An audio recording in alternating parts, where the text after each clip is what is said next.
পাল চলে এসছে। ও বাবা, খুব ভালো। এ বাবা,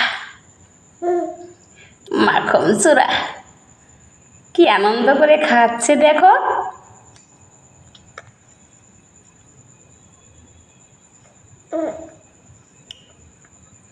খুব টেস্টি। ও বাবা, মুখে পড়ে গেছে মাখন চূড়া।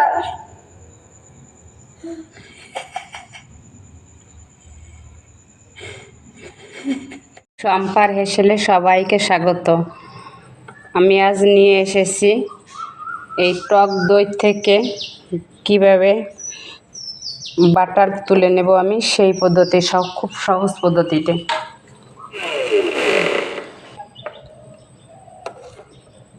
এই যে একটু তুলে নেব, এভাবে করে আমি ডিপ ফ্রিজে একদিন রেখে দিই বা দুদিন রেখে দিয়ে বাটার করে নেই, ঘি করে নেই। এই যে আবার সেমে করে নেব এরকমভাবে। আরও রয়েছে,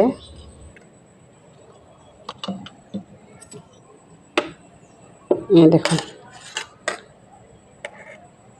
কতটা উঠেছে। এরকম করে আমি তুলে নেব। দেখুন, আমি ডিপ ফ্রিজে, নর্মাল ফ্রিজে রাখলে হবে না, ডিপ ফ্রিজে একদিন রাখলেই হবে। এখন আমি চলে আসলাম আগের দিন যেটা করে রেখেছিলাম, সেই বাটারটা ডিপ ফ্রিজে রেখে দিয়েছিলাম। এটা দুদিনের। এটা দিয়ে কীভাবে বাটার তোলা যায় সেটাই সহজ পদ্ধতিতে দেখাবো। আর এই মাখন বাটার যেটাই করা, একটার থেকেই দুটো করা যাবে। আমি এটা মাখন বানাবো। হচ্ছে আমার লাড্ডু গোপাল আছে, যে লাড্ডু গোপাল চলে আসবে, লাড্ডু গোপালের জন্য রেখে দেব। দিয়ে দেব বরফ জল, খুব ঠান্ডা জল দিতে হবে, না হলে গুলে যাবে। লাড্ডু গোপাল মানে হচ্ছে আমার মেয়ের ছেলে, ঘরে গোপাল তো আছেই। লাড্ডু গোপালের জন্য করছি। দিয়ে দেব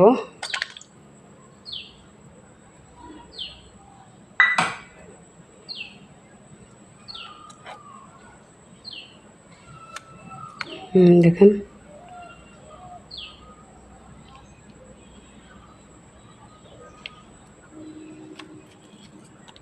দিয়ে দেবো একটু বরফ।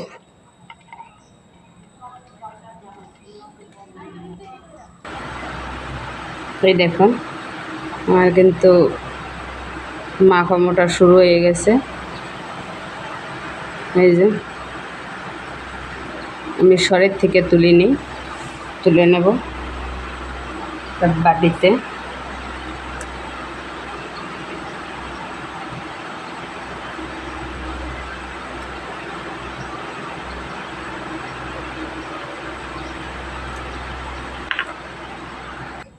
এই দেখুন কতটা উঠেছে। আর একটু এখন নিয়ে নেব।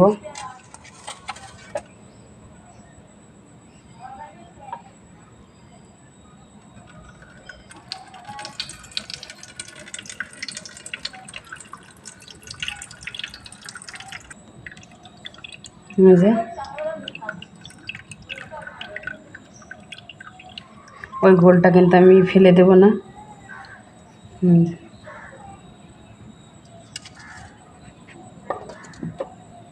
এই দেখুন ঢেলে নেব।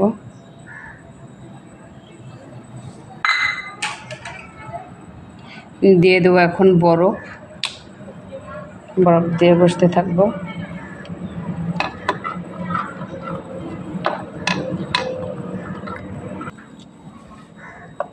এই দেখুন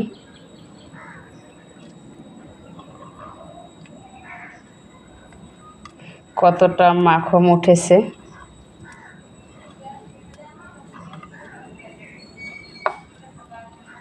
যে ভালো করে জল নিগড়ে নেব।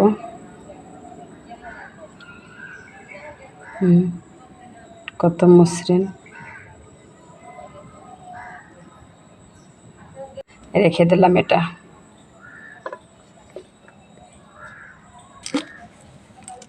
গোপাল তো এমনি খাবে না, এই জন্য একটু মিষ্টি দিয়ে দিলাম।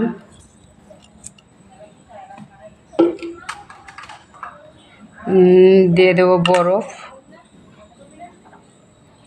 দিয়ে দেবো মাখনটা, এর সাথে করতে থাকবো। মিষ্টি না লাগলে তো খাবে না।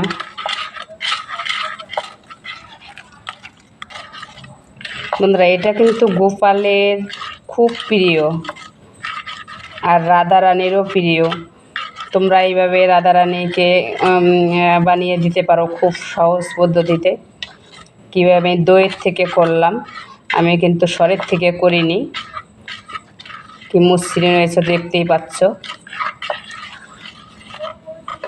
আমি এটা গোপালের জন্য করছি না, আমার লাড্ডু গোপালের জন্য এটা তৈরি করছি। এইভাবেই আমি গোপালকে করে দিই বা রাধা অষ্টমীর ভিতরে করে থাকি। আর কমেন্টসে জানাবে কে কোথা থেকে দেখছো, সেটা বলবে। খুব ভালো।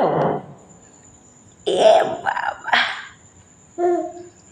মাখন চূড়া কি আনন্দ করে খাচ্ছে দেখো।